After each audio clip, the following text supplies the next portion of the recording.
Hello Elven Warriors. Today I, Mage's Assistant, will be working on this month's project. The project is started by creating a skeleton for the dragon with aluminum foil and wire.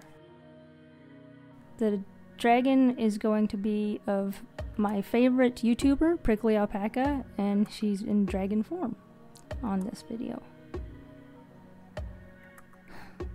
After shaping the wire skeleton, clay is added to the dragon to create the understructure of the dragon. Clay is added to the legs to create the understructure of the legs as well. I used balls to make the muscles as closely as I could to the dragon's muscles and not create too much bulging and improper shape for the dragon legs. The clay is blended together using my hands and the sculpting tool that I have.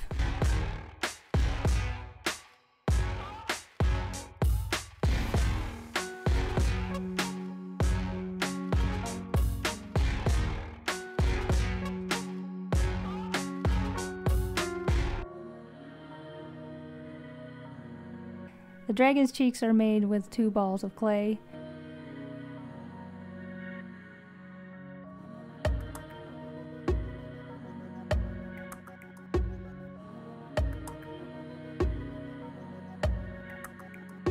The bottom jaw of the dragon was removed and a smaller jaw was added.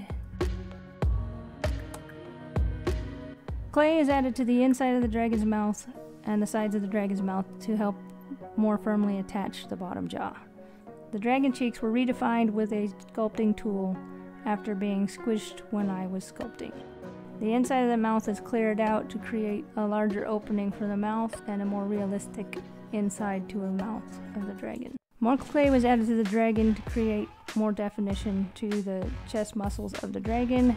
The inside of the mouth of the dragon is given ridges with a ball stylus. After this, I give more definition to the bottom jaw of the dragon and create some separation between the top and bottom jaw of the dragon using the sculpting tool. I felt that the under jaw of the dragon didn't have enough shape to it like I was looking for, and so I added more clay to the bottom jaw. I added more clay to the ridges of the eyes to create a stronger eyebrow ridge, but had difficulty getting the dragon's head to come out the way I wanted it in the end. I was still happy with the look of the dragon, but the head just wasn't the same as it was in my drawing, which you can see the sketch at the beginning of the video. The palette knife can be used to blend larger sections of clay.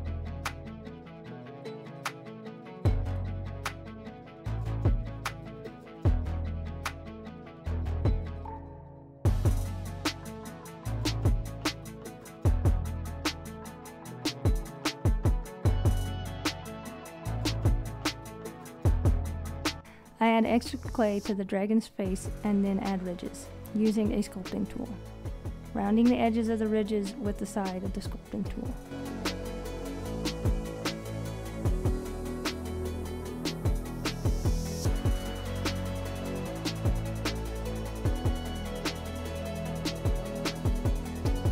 The dragon is given nostrils using the ball stylus, a very small ball stylus, and the eyeball, which is a pre-baked piece of clay, is added to the dragon's eye socket and is covered in thin pieces of clay to create the eyelids.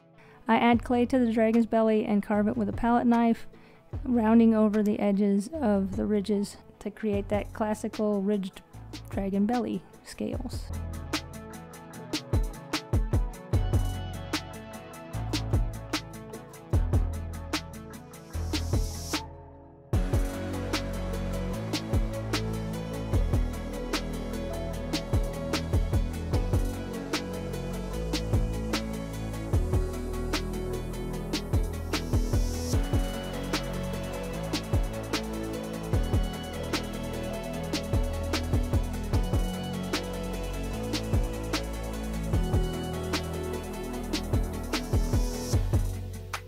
A texturing tool was used to make the scales on the dragon.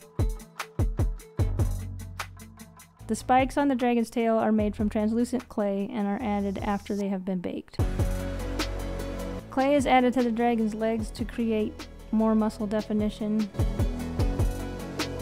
and the edges are softened with a silicone blending tool.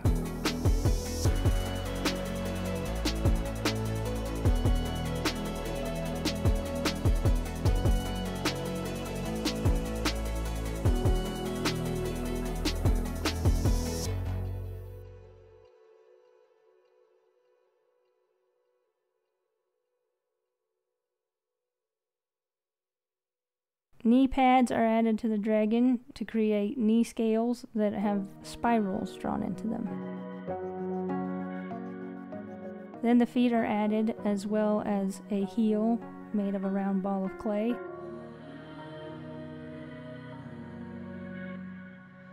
And the toes are cut out with a palette knife and rounded over with a silicone shaping tool.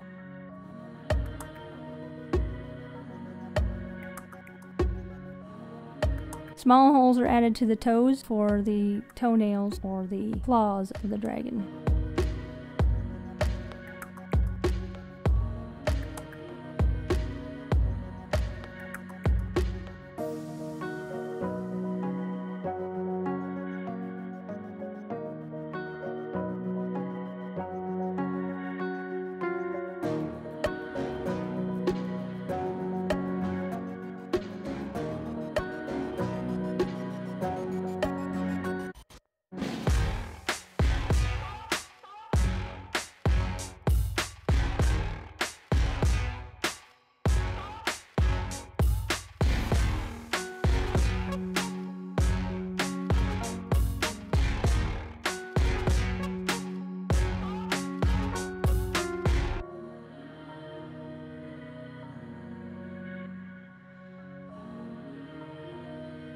The toenails are then put into place.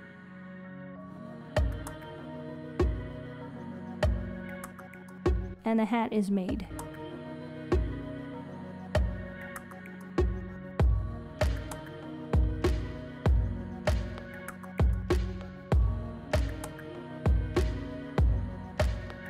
The dragon's arms were added after the dragon had already been baked. This is because I didn't know how long to make the arms, so I wanted to add the arms afterwards. The wire's length was determined based on the dragon's size after it had been fully sculpted.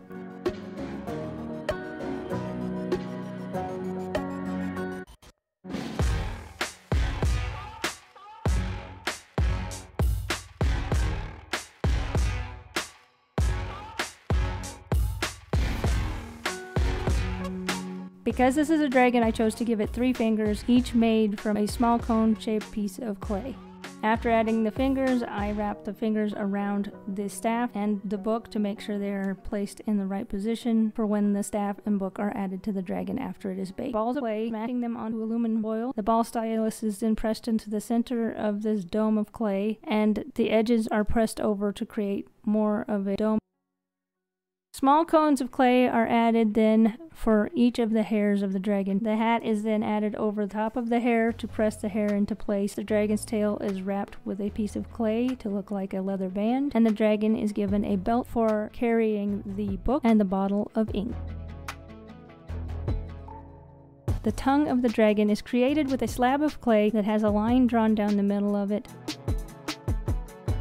2 wings were made for the dragon, each having 2 pieces of clay on either side. This was too much clay and should have been 1 piece of clay wrapped over the edge of the wire so it wouldn't weigh the wings down as much. To create the dragon's vest, a template was made out of paper, and then the clay pieces were cut accordingly.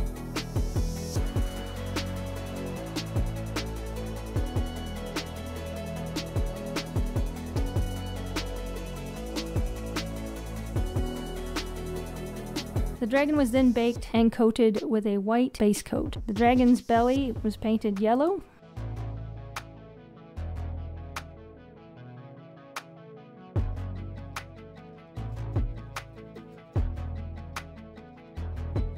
The brown used on the staff was mixed with white to create the mushroom stem color, and the mushroom caps were covered in a red paint.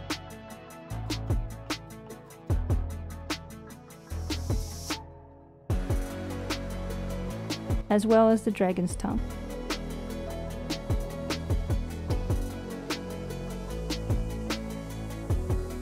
The book, hat, gauntlets, and vest were all painted the same color of blue.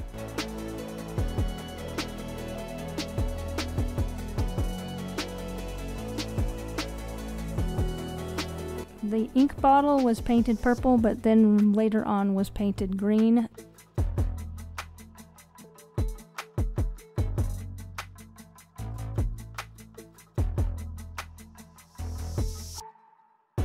The wrap around the dragon's tail, the belt on the hat, as well as the belt on the dragon were all painted brown to look like leather. The dragon's wings were painted the same color of yellow as its belly and ears. The dragon's body was painted pink, but the pink seemed too close to the color of fry dip, and I didn't like it, so I decided to paint it magenta instead.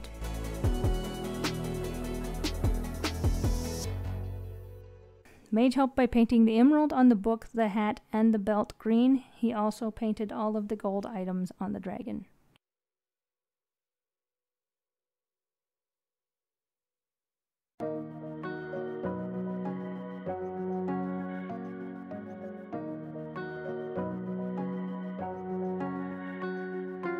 Mage also helped by painting the dots on the mushroom cap white.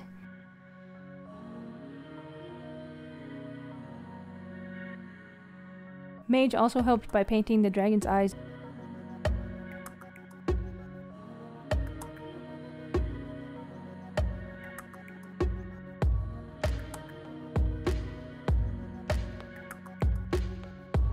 Mage did all the dry brushing on the dragon's body, belt, and vest, as well as creating the base for the dragon. He used a rock to rough up the base, then added paint, and then following that he added plaster mixed with paint and Mod Podge to create a kind of muddy surface to place the dragon and rocks and other debris in. I added the string to the dragon to create another texture to the appearance of the dragon.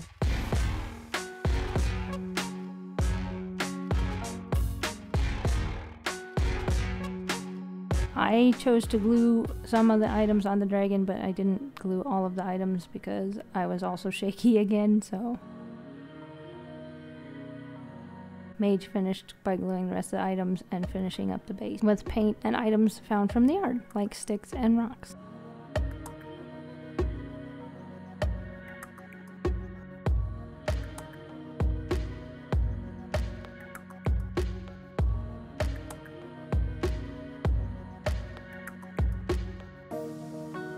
The flower was made with green wire and paper and paint.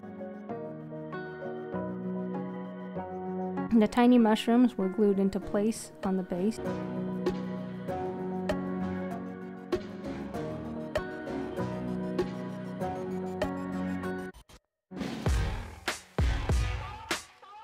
Now that the dragon is assembled, it is on to the reveal.